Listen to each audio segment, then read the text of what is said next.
नमस्कार। मिक्स ज्ञान सागर में आप सभी का स्वागत करती हूँ। कहते हैं ये दुनिया रंग बिरंगी है, कोई लेकर खुश है तो कोई देकर खुश है। दान करने से हमारे शरीर के अंदर बहुत सा बदलाव आता है। शरीर दिमाग के अंदर पॉजिटिव सोच आती है, हमें खुशी मिलती है, अंदर से खुशी मिलती है। दान करने से हमारे पूरे शरीर के ऊपर प्रभाव पड़ता है। तो इसलिए कहते हैं कि दान करो, लेकिन ऐसा दान करो कि इस हाथ से करते हो तो इस हाथ को भी पता नहीं होना चाहिए कि हमने दान किया है। इसी के ऊपर मैं आपको आज एक बहुत सुंदर कहानी सुनाऊंगी। कहानी लिखने वाले ने कहा है कि मैंने मेरे पड़ोस में एक बुढ़िया रहती थी, अकेली रहती थी, उसके पास कोई भी नहीं था। बिल्कुल बुजुर्ग महिला थी। उसकी जो भी कुछ भी उसके पास होता, कोई रोटी दे देता तो अपना पेट भर लेती और अकेली रहती थी। एक बार मैंने सोचा कि इसकी कुछ मदद करो। उसने क्या किया, एक कोरे कागज के ऊपर लिख दिया कि मेरा 200 रुपए का नोट गुम हो गया है। मैं बुजुर्ग हूँ, ज्यादा मैं ढूंढ नहीं सकी, अगर किसी को मिला हो तो इस सामने वाली गली में आखिरी मकान मेरा है, वहां पर पहुंचा देना। उसी से थोड़ी सी देर बाद में एक व्यक्ति अपना इंटरव्यू देने के लिए, नौकरी के लिए इंटरव्यू देने जा रहा था। उसने जब उस कागज के ऊपर लिखा हुआ, उसने दीवार के ऊपर कागज चिपका हुआ था, उस पर देखा। उसने सोचा कि क्या पता मैं मैं अपनी तरफ से उसको दे आता हूँ। पहले उसने इधर उधर नजर मारी, लेकिन उसको कोई पैसा दिखाई नहीं दिया। तो उसने अपनी जेब से 200 रुपए का नोट निकाला और भागा भागा गया। पहले तो सोचा कि कहीं इंटरव्यू के लिए लेट न हो जाऊं, फिर भी सोचा कि कोई बात नहीं, मैं उसको 200 रुपए दे आता हूँ। वो आखिरी मकान में पहुंचा, उसका गेट बजाया।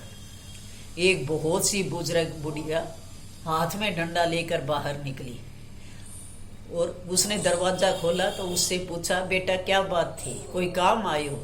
नहीं माँ जी, आपके 200 रुपए जो गुम हुए थे वो आपको देने आया हूँ, मेरे को मिल गए। उस बुढ़िया ने कहा, बेटा मेरे कोई 200 रुपए गुम नहीं हुए। फिर भी कोई बात नहीं माँ, आपके अगर नहीं भी हुए तो भी आप ये 200 रुपए रख लो।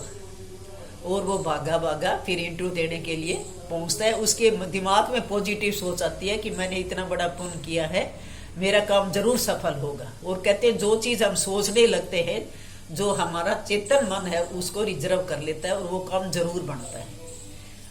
इसी तरीके से फिर सुबह से शाम तक नंबर लगा रहा। फिर एक व्यक्ति फिर वहां पर उसको पढ़ता है और जाकर अपनी जेब से 200 रुपए निकाल कर उस बुढ़िया का गेट बजाता है। वो बुढ़िया बाहर निकल के आती है, कहती है, माँ जी आपके 200 रुपए गुम हो गए थे, वो मेरे को मिल गए थे, ये लो आपके 200 रुपए। अब बुढ़िया को गुस्सा है, बोले मेरे कोई 200 रुपए गुम नहीं हुए।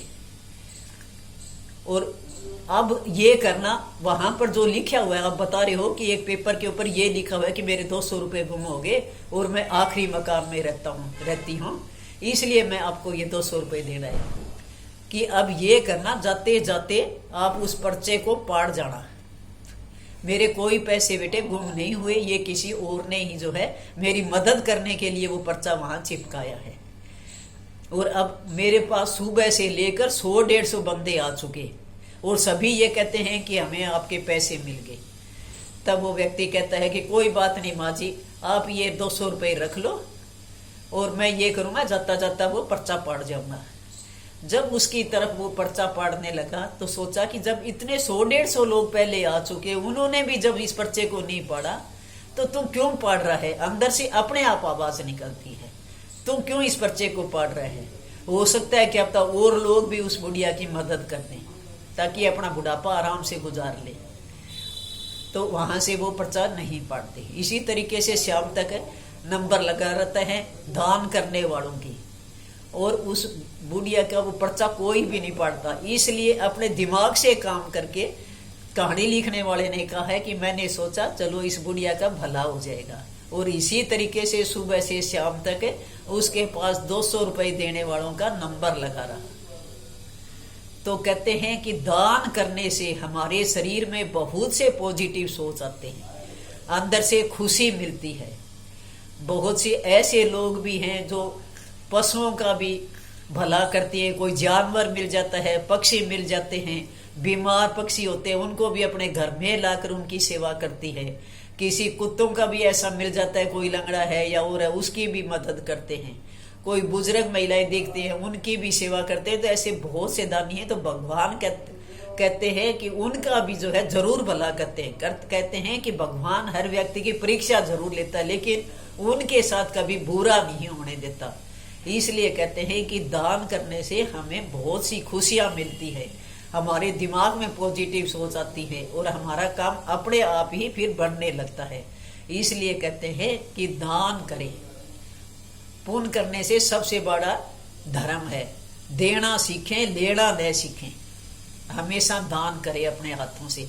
ये कोई दान नहीं होता कि हमने मंदिर बना दिए, कुछ धर्मशाला बना दी, किसी गरीब की कोई भूखा है उसकी मदद करो, कोई बूढ़ा है उस व्यक्ति की मदद कर सकते हो, तो इस तरह की मदद करो। कोई भी जानवर हैं या पक्षी हैं तो उनकी मदद करो। तो ये सबसे बड़ी दान माना जाता है। इस तरह के आप धर्मात्मा बनते हो तो आपको भी भगवान जो है वैसा ही फल देता है।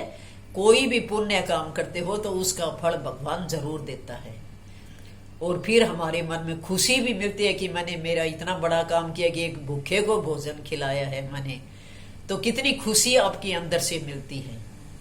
तो इसी तरीके से, और किसी के आगे कथा मत कहो कि मैंने उसका भला करा, मैंने उसका दान किया या मंदिर में दान किया, गौशाला में धर्म किया, दान किया।